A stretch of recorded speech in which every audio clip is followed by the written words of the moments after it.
England critics are just cowards afraid of being wrong. Don't panic. That funny feeling in your belly is just the feeling of England doing really quite well. But what is striking is how many people want to put England down at every opportunity.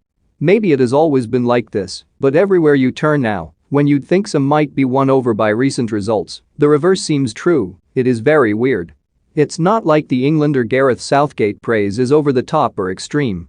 In the manner of the man himself, it is more a nod of modest appreciation for a job well done, as opposed to genuflecting in front of the reincarnation of Rinus Michels. Even so, he came up with a system to beat Germany and it worked. Sounds quite good, that. So why do people still have a problem with England? Why does a side which has done well, so far 2 games from the final, still attract so much criticism? Is it for real? Or is it just the usual social media attention seeking? Non-virtue signaling is certainly very popular, far more so than virtue signaling, ironically. It is easy to get attention this way. And we shouldn't rule out these people being depressed and mentally ill. Seriously. There's a lot of it about. I'm not sure what is expected when the team hasn't lost and hasn't even conceded a goal. I know some look at Southgate and don't see an elite manager, as though this matters. What does that word even mean? Did Carlo Ancelotti look like an elite manager at Everton? Did Didier Deschamps for France? What about Mauricio Pochettino not winning the league with PSG? It's largely made-up nonsense which bears little scrutiny. Not least because when England did have an elite manager in Fabio Capello, no one had a better CV in world football, they hated him as well. Of course they did. It's not about football at all.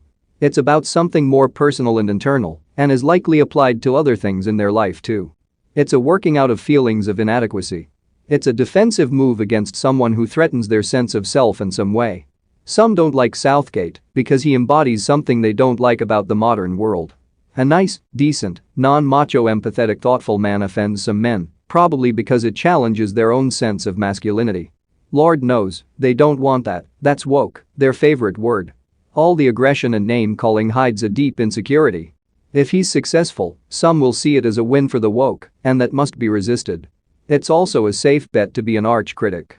Because only one side can win a tournament, the odds are stacked in your favor, and even if England did win, you can still just make out they were lucky and didn't play anyone who was any good. It's a no-brainer. In the court of public opinion the need not to be wrong seems, for some, to be very important.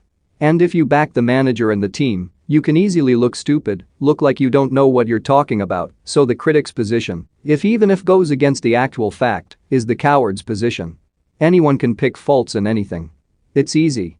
Perhaps being generous and complimentary is too much of a stretch because it leaves you open and vulnerable in a way being critical does not.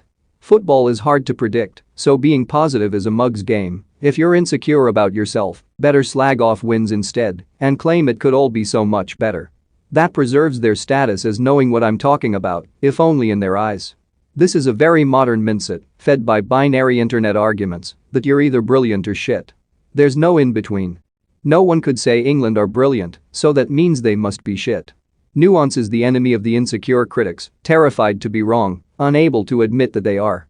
But to the rest of us, Gareth just seems like a good guy who seems to know how to set up a team to have a good chance to win.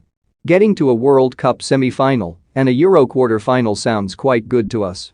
He is 2 steps ahead of his critics of all times, knows what they are thinking, has his responses all worked out in advance, and has a perspective on football's role in life.